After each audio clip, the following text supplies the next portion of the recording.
YouTube channel Learning Infinity. I am Monica और मैं आपको बता रही हूँ कुछ important facts about our Indian polity. और प्रीवियस चैप्टर में हमने बात करी है about the salient features of our constitution. Now we are going to start next chapter, that is the preamble of our constitution. Now preamble, जैसे कि हम जानते हैं कि प्रीएम्बल जो है वो हमारे कॉन्स्टिट्यूशन से पहले लिखा हुआ समरी जिसे हम कह सकते हैं वो होता है। प्रीएम्बल क्यों इम्पोर्टेंट है हमारे कॉन्स्टिट्यूशन के लिए? तो देखिए, इसको एज अ इंट्रोडक्शन या एज अ प्रीफेस ट्रीट किया गया है हमारे कॉन्स्टिट्यूशन के लिए। In short we can say कि हमारा जितना भी कॉन्स्टिट्यूशन है उसको समराइज करके इन द शॉर्ट फॉर्म ये डील करता है और बताता है हमारे कॉन्स्टिट्यूशन के फीचर्स के बारे में। नाउ प्रीएम्बल का कंसेप्ट जो है ये यूएसए से अडॉप्ट किया गया था और USA was the first to begin this concept of preamble. Now what it is, let's have a look. सबसे पहले देखिए हमने बात करी कि इसे कहां से अडॉप्ट किया है, यूएस से अडॉप्ट किया है। US is the first country to have its own preamble और वहीं से हमने रेफरेंस लिया है। अगर आपने हमारा प्रीएम्बल पढ़ा होगा तो वहां पे स्टार्टिंग ही होती है we the people and this is we the people has taken from USA. Here one more important thing is कि जब हम प्रीएम्बल की बात करते हैं तो we should know what does it mean। तो सबसे पहले इसको कहा गया कि it is the introduction to our constitution or we can say it is the preface to our constitution। But one more important thing is कि जो advocate थे N.A. पालकीवाला, उन्होंने कहा कि कॉन्स्टिट्यूशन का प्रीएम्बल जो है वो होगा ID card. Now one more important thing is there कि जब हम किसी भी चीज के लिए आईडी कार्ड लेके आते हैं तो दैट एंटिटी शुड एग्जिस्ट। तो उस एंटिटी के रूप में हमने कॉन्स्टिट्यूशन को रखा है। कॉन्स्टिट्यूशन इज द एंटिटी और जो प्रीएम्बल है उसका आईडी कार्ड हो। तो ऐसे इन्होंने इसका मीन दिया, किसने? N.A. Palkhivala. Now one more important thing is there कि Pandit Nehru had drafted and moved objective and resolution और इसी के ऊपर बेस था हमारा पूरा preamble of our constitution. It is adopted by constituent assembly और जब ये कॉन्स्टिट्यूशन की पूरी फ्रेमिंग हुई थी, प्रीएम्बल की फ्रेमिंग हुई थी, तो एक बहुत इंपॉर्टेंट डिसीजन लिया गया था कि कॉन्स्टिट्यूशन में जितने भी आर्टिकल्स होंगे, जितने भी अमेंडमेंट्स होंगे, शेड्यूल्स होंगे, that can be realtered by this constituent assembly only. इसीलिए आपने अगर नोटिस किया होगा तो जो हमारा आर्टिकल 370 का अबॉलिशन हुआ है, सिमिलरली 35A का अबॉलिशन हुआ है, इसको अबॉलिशन तक के इसको डिसॉल्व करने के लिए काफी कुछ प्रोसेसेस फॉलो हुई थी। जैसे कि लोकसभा में बिल आया था, वहां पे सहमति मिली थी, फिर राज्यसभा में गया, देन आफ्टर दैट प्रेसिडेंट ने इसको व्यू किया। तो ऐसे करने के लिए क्या चाहिए था, अगर हमारे पास में एक कॉन्स्टिट्यूएंट असेंबली मौजूद होती तो we can easily alternate it, but हमारे पास कॉन्स्टिट्यूएंट असेंबली नहीं थी, इसीलिए इसे बहुत सारे फेजेस से गुजरना पड़ा, but lastly it got abolished. तो क्या हुआ था कि सुप्रीम कोर्ट जो है हमारा जो हायर अथॉरिटी है, उन्होंने कहा कि इस कॉन्स्टिट्यूएंट असेंबली को हम लोकसभा भी कंसिडर कर सकते हैं और इस लोकसभा से जब बिल पास होता है तो राज्यसभा मूव होता है, जब राज्यसभा में मेजोरिटी मिलती है तो उसको अमेंड किया जाता है। तो ये प्रोसेस फॉलो होता है, अब कॉन्स्टिट्यूएंट असेंबली नहीं है तब। Now here we have some keywords which is used in our preamble. देखिए, प्रीएम्बल में यूज करना और हमारे ओरिजिनल कॉन्स्टिट्यूशन में वर्ड्स को यूज करना इज क्वाइट डिफरेंट थिंग। जैसे अगर हम बात करें वर्ड सेक्युलर की, सेक्युलर हमने लास्ट वीडियो में भी डिस्कस किया था, अगर आपने नहीं देखा हो तो आप विजिट कीजिए, कि सेक्युलर वर्ड को हमने ओरिजिनल कॉन्स्टिट्यूशन में इसलिए अमेंड नहीं किया था क्योंकि सेक्युलर का mean according to that time थोड़ा सा डिफरेंट होता। सेक्युलर के लिए क्या हो जाता कि ये लोग क्या करते कि हर पर्सन को इक्वल ट्रीटमेंट देते, इधर वो माइनॉरिटी का हो, डिप्रेस्ड क्लास का हो या और कोई रीजन हो। तो इसलिए हमने क्या किया, जो हमारे मास लीडर्स थे जिन्होंने कॉन्स्टिट्यूशन की फ्रेमिंग करी, उन्होंने इस वर्ड को प्रीएम्बल में डाला और जब प्रीएम्बल में इस वर्ड को यूज किया तो इस वर्ड का डायरेक्ट मीन हो गया सर्वधर्म संभव। तो इससे हमें पता चला कि हम हर एक रिलीजन को, हर एक व्यक्ति को इक्वल ही ट्रीटमेंट देंगे, but in a positive way. Similarly बहुत सारे वर्ड्स यूज किए गए like sovereign, socialist, secular, democratic, Republic, justice, liberty, then equality and fraternity. Fraternity here is the most important word I can say which is used in our preamble. क्यों? क्योंकि fraternity gives the feeling of brotherhood, और हमारे यहाँ पे जब इतने सारे religions है, हर एक रिलीजन को इम्पोर्टेंस दी गई है, इक्वालिटी दी गई है, तो वहां से हमें पता चलना चाहिए कि हम सभी एक है और हम सब भाई बहन है। इसीलिए हमारे प्रियम्बल में भी वी द पीपल से हमने स्टार्ट करके सारी चीजों को प्रॉपर मेंशन किया है। Now let's have a look कि इन कीवर्ड्स का एक्चुअल मीन हमारे प्रियम्बल के हिसाब से क्या है। First word we have is sovereign. Sovereign का सिंपल मीन होगा कि हम अब किसी पे भी डिपेंड नहीं होंगे, ना तो हम किसी पे डिपेंडेंसी रखेंगे और ना ही हम किसी पे डोमिनियन रखेंगे।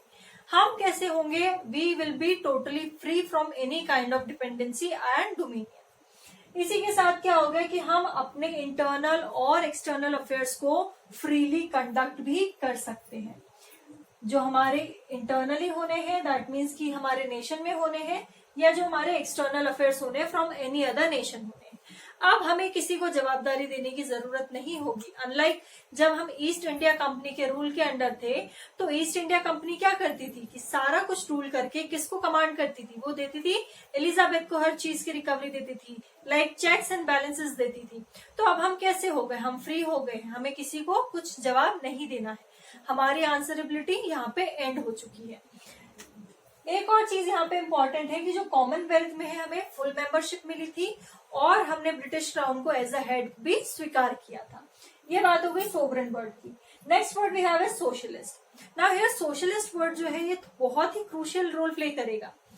सोशलिस्ट को अगर हम पहले जो लोग थे उनके हिसाब से देखें तो ये सोशलिज्म को कम्युनल मानते थे, बट हमने अपनी डेफिनेशन दी। हमने अवधि सेशन जो कि 1955 में हुआ था, इसमें हमने इसकी अपनी खुद की मीनिंग दी, और अकॉर्डिंग टू अस सोशलिज्म का मीन्स होगा democratic socialism, not the communal one. अगर कम्युनल की हम बात करें तो फिर एक व्यक्ति विशेष की बात आ जाती है, बट भारत में ऐसा नहीं था। भारत में हमने सर्वधर्म संभव मान के हर किसी को इक्वल अपॉर्चुनिटी दी थी और इक्वल वेटेज दिया हुआ था। इससे क्या हो गया कि हमने एंड कर दी बहुत सारी चीजों के लिए, like poverty, disease, ignorance, inequality. ना यहाँ पे इनइक्वालिटी अगर हम बात करें तो ये अपॉर्चुनिटीज को लेके इनइक्वालिटीज थी। लाइक पहले क्या होता था कि जो लोग बहुत ज्यादा सुपीरियर होंगे, जो लोग बहुत ज्यादा आउटस्पोकन होंगे, उनको बहुत सारी चीजें हैंड ओवर कर दी जाती थी। बट जब हमारा प्रियम्बल बना, when we have added this word the socialist, तो इससे क्या हुआ कि हर वर्ग को प्रॉपर अपॉर्चुनिटीज मिलेगी in terms of every aspect, like jobs हो जाएगा या कोई और काम है, लाइक लीडरशिप हो गया, तो सभी को इक्वल यहाँ पे अपॉर्चुनिटी मिली। नाउ नेक्स्ट वर्ड भी अब हमारे पास है सेक्युलर वर्ड। सेक्युलर का सिंपल मीन हमने देखा कि सेक्युलर को हमने सर्वधर्म संभव भी माना है।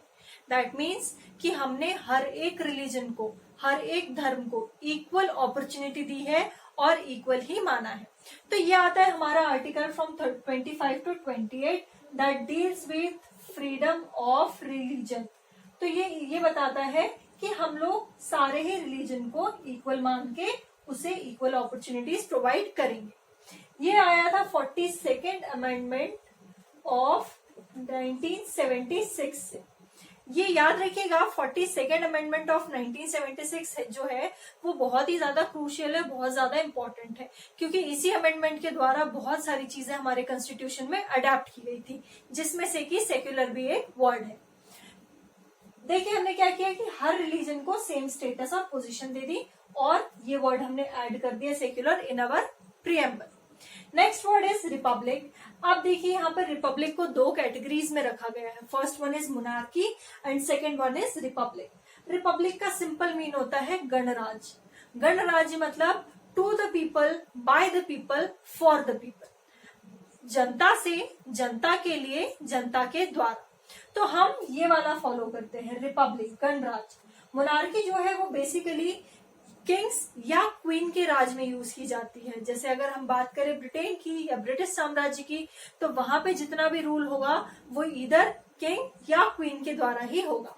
बट हमारे यहाँ क्या होता है, इलेक्टेड हेड होता है जो कि पूरी कंट्री को रन करने में हेल्प करेगा, और इन्हीं के सुपरविजन के अंदर ही हमारी पूरी कंट्री के एक्सटर्नल इंटरनल अफेयर्स होते हैं। Next word we have is democratic. Democratic word जो है वो अपने आप में ही बहुत इंपॉर्टेंस रखता है, और वो कैसे, देखिए सबसे पहली बात तो इसे डॉक्ट्राइन ऑफ पॉपुलर सोवर्निटी से लिया गया था, इस वर्ड को, इसको डेमोक्रेटिक को। अब डेमोक्रेसी कैसी होगी, it can be direct as well as indirect, इसे भी डायरेक्ट या इनडायरेक्ट भी कहा गया। अब इसे क्या कहा गया कि ये पॉलिटिकल, सोशल और इकोनॉमिक डेमोक्रेसी को एम्ब्रेस करेगा, इसे बढ़ावा देगा।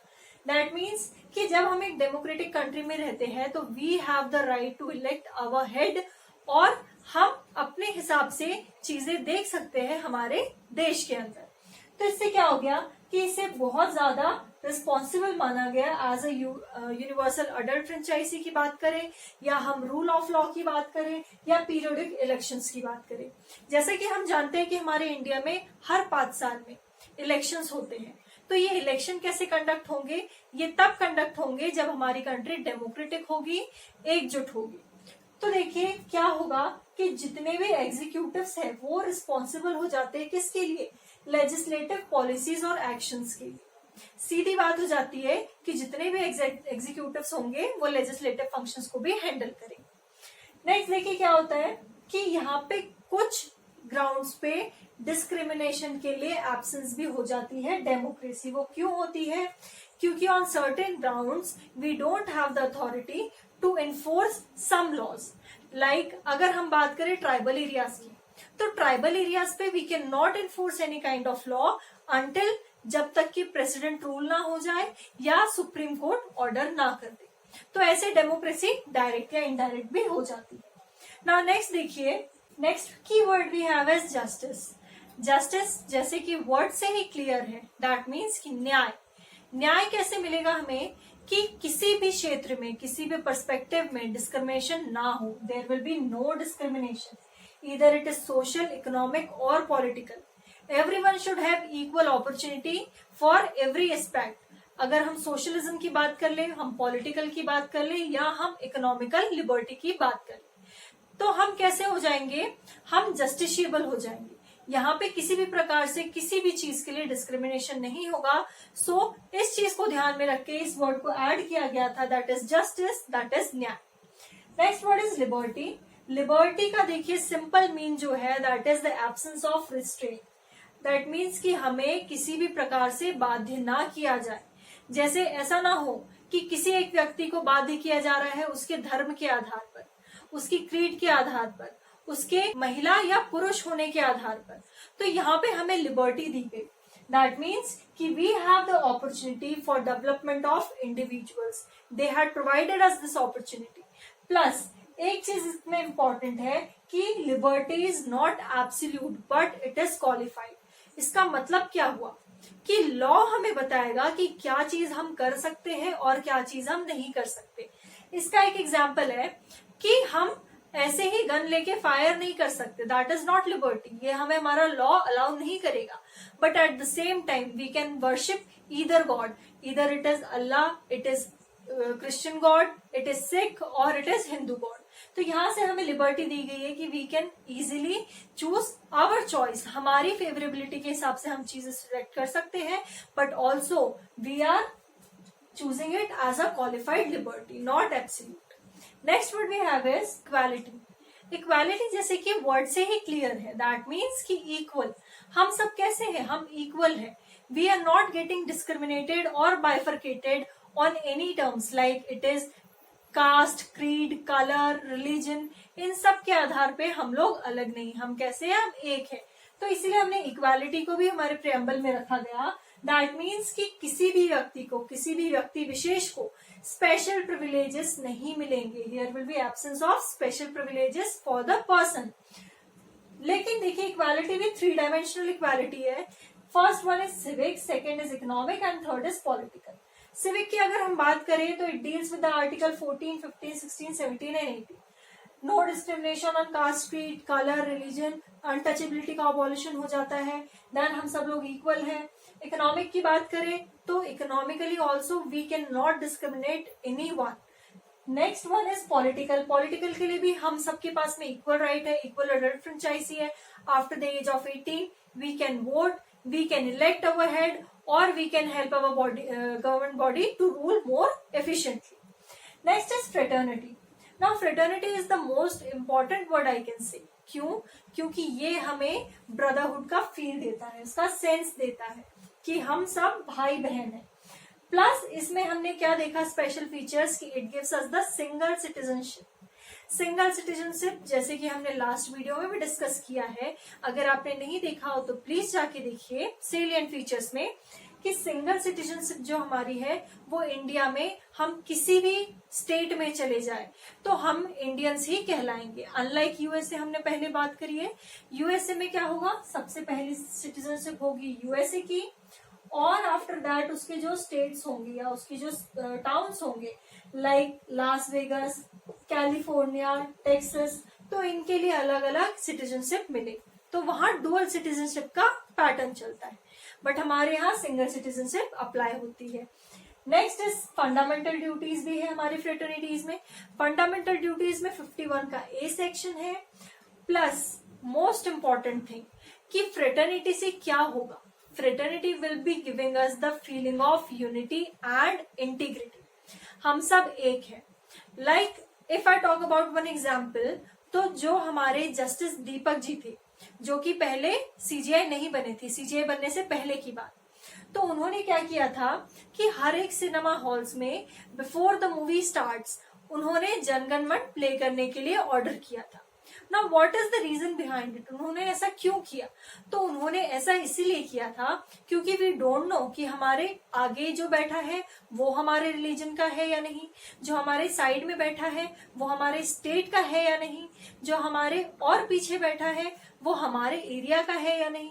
तो इससे क्या होगा कि जब हम सब लोग हमारे नेशनल एंथम के लिए एक साथ खड़े होंगे तो that will be giving us the feeling of fraternity और द ब्रदरहुड, कि इधर we belong from different religion, from different caste, from different creed, we don't have same colour, still we are Indian, और हम एक साथ खड़े हैं। इसीलिए इस वर्ड को बहुत ही इंपॉर्टेंस देके ऐड किया गया था प्रीएम्बल में। ये पूरे वर्ड से कीवर्ड से हमारे प्रीएम्बल की।